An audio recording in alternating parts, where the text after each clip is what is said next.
It's very brutal how narcissistic abuse works and the impact a narcissist can have on you and your mind. A narcissist uses all kinds of devaluing manipulative behavior, such as gaslighting, triangulation, silent treatments, and this can lead to very unhealthy dynamics in a relationship, which could be a romantic relationship but familial as well. A narcissist abuses the mind of a victim, and that mind could become full of fear, anxiety, negative thoughts, shame, and self-doubt.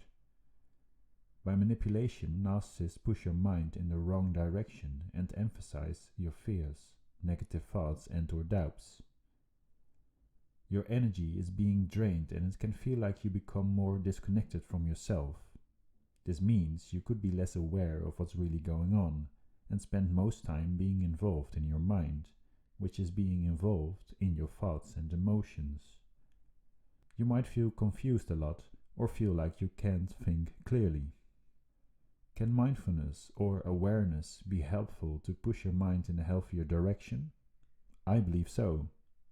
In this video, I will explore practicing mindfulness after narcissistic abuse or when still dealing with narcissists.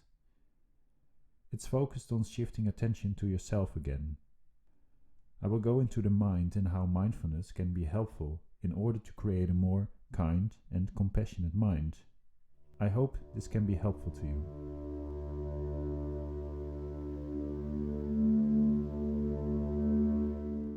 I grew up with a narcissistic father, which motivated me to create a website and YouTube channel in order to possibly help others experiencing narcissistic abuse. My mind was in a very unhealthy state when I moved out of the family home. All my fears and self-doubts were emphasized during the years, and I was very involved in my thoughts. My thoughts were controlling me, and these thoughts were mostly negative and judgmental. Trying to find a way, I became very interested in psychology, the mind, and Eastern thinking. I soon realized how negative, judgmental, and unsupportive my inner voice was. By becoming more aware of my thinking instead of identifying with it, I learned how to better use my mind instead of my mind using me. This process helped to slowly acknowledge what's going on in my mind and to develop my self-worth. Clearly, I'm still learning, and changing your thought patterns and thereby emotions takes effort and attention.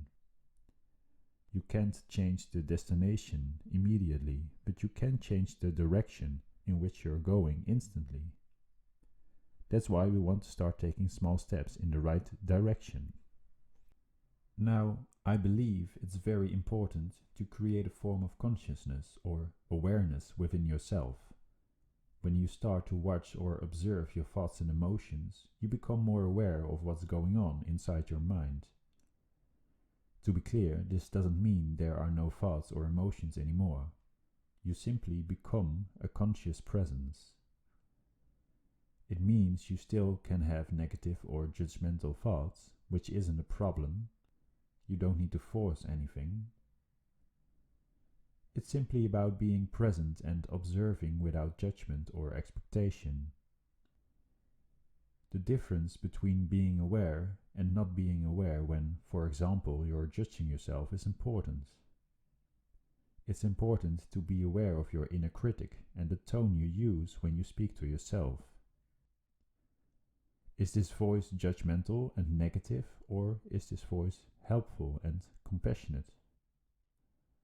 To create this difference in awareness or consciousness is where I think mindfulness, conscious breathing, and/or meditation can be very helpful. Do you control your thinking, or does your thinking control you? You have a mind, you have thoughts and emotions, and the question is, how do you perceive these thoughts and emotions? Are you able to stop thinking from time to time? Mindfulness is about the inner stillness that is one with your being. This stillness is simply what remains when there is no mental noise. By practicing mindfulness, you start a process of reducing mental noise and overthinking.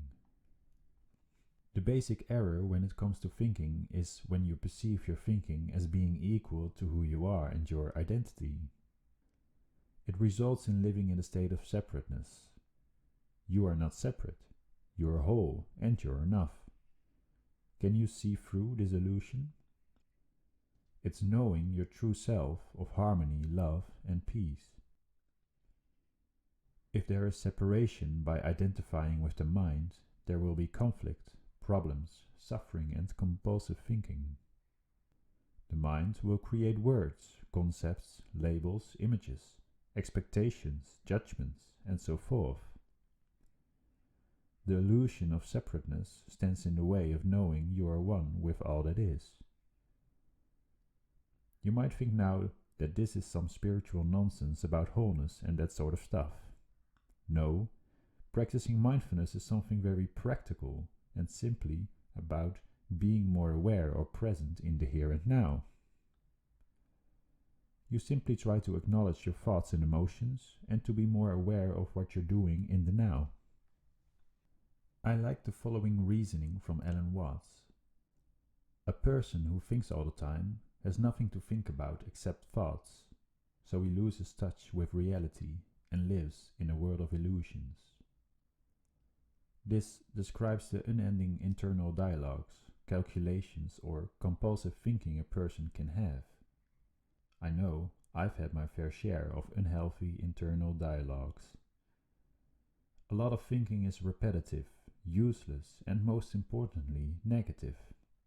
Simply try to observe your mind and find out whether your thoughts are kind and compassionate or negative and harmful. What's the tone your thoughts use towards yourself? Clearly, thinking itself is not a bad thing. The mind is a powerful tool. It can be used to solve problems. We do, however, need to be able to put it away when we don't need the mind, though. You should use your mind instead of the mind using you. You are not your mind. An important realization is that you are not the thinker. This realization enables you to start observing the thinker. When you listen to a thought, you are aware of the thought, but also aware of yourself listening to the thought. Observing the thinker allows for a higher level of consciousness. You will start to realize that love, creativity, joy, and inner peace arise from beyond the mind. When you feel a conscious presence listening to your thought, the thought itself will lose power over you and will float by. By observing the thinker, you thus no longer energize the mind by identifying with your thoughts. There will start to come moments of no thought or no mind. These are gaps between your thoughts. In these gaps, there is stillness and peace within you. It's a place of conscious presence. When you focus your attention on the here and now by, for example, meditating, you create the same gaps in the mind. It's consciousness of the present moment. When you try to become aware of being present in the here and now, you will notice how much we mostly aren't present. This awareness is great. Mindfulness is thus not about controlling your thoughts. It's acknowledging your thoughts and emotions, being present and deciding which thoughts are helpful, more positive or truthful. In a way, you train your mind in the opposite direction of which a narcissist pushes your mind. Again, this is something very practical. I will go into how a narcissist affects your mind a bit. I have this other video going into how narcissists cause and emphasize a lot of negative thoughts and feelings. Your inner voice might not be that kind or compassionate to yourself. Experiencing narcissistic abuse can result in a roller coaster of emotions and feeling anxious, fearful, tense, stressed, depressed, full of self-doubt, and so forth. You are likely to seek answers within yourself, even for problems or behavior that are not your own. Your mind becomes trained in blaming yourself and being full of doubt. These are thought patterns that turn into belief systems. For example, the brutal manipulation method called gaslighting pushes a victim to disconnect from themselves. It can make someone stuck in their head because of the constant manipulation and abuse results in the mind finding ways to reduce the discomfort following from cognitive dissonance. The mind will try to fight or remove emotional pain. As the mind is part of the problem, it will not succeed to solve it. In this unhealthy state caused by narcissistic abuse, the thinking and emotions might stimulate each other into a downward spiral. Negative thought patterns, such as seeking answers within yourself and blaming yourself, lead to negative emotions which will energize more negative thoughts, and so forth. The body and mind work together in this painful negative spiral. I recommend watching my video series Going into Cognitive Dissonance to learn more about how the mind works and how narcissists abuse your mind. Now, emotions are a reflection of your mind within your body. The more you're identifying with your thinking, the less present you will be. Try to focus your attention on the inner energy of your body. What is going on inside you at this moment? Feeling your body from within will help you to be more in touch with your emotions. You can try to observe your emotions with the same awareness you can observe thoughts. You aren't your emotion. Allow the emotion to be there without trying to control it, and be there as an observing presence. Thich Nhat Hanh says, shine the warm light of awareness on your thoughts and feelings. In such awareness, you will not feel like the thoughts and feelings are controlling you. In awareness, you can now decide yourself whether you will engage with your thoughts and feelings. So, how do we think? A lot of thinking is in the form of questions you ask yourself. The interesting thing is that the mind will provide answers to these questions, whether the questions are conscious or unconscious. If you question yourself about what you did wrong or why you're not worthy, your mind will try to find an answer to that question. Do you see what will happen when you ask yourself judgmental questions in a constant manner? The answers will be feeling shameful and small. Now this is very important. The answers from your mind depend on the quality of the questions you ask yourself. The disturbing thing here is that a narcissist pushes you towards asking low-quality questions to yourself. Think about what happens if you start asking more questions such as, am I responsible for the behavior of others? Do I want to cross my boundaries in order to fulfill the needs of another person? Is it healthy behavior to use blaming or silent treatment in order to communicate?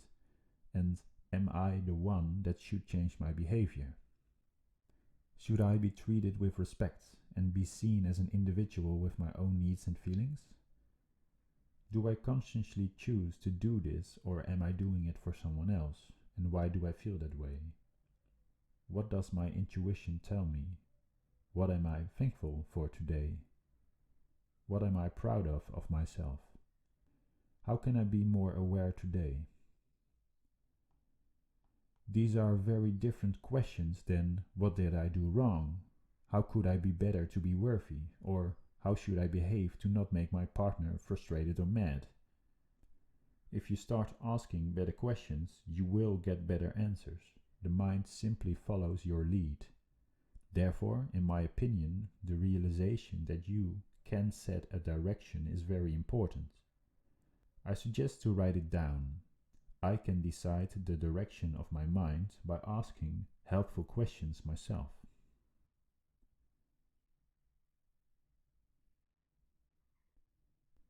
A tip is to make a list of a couple of positive, helpful questions you would like to ask yourself, and then ask yourself these questions on a daily basis.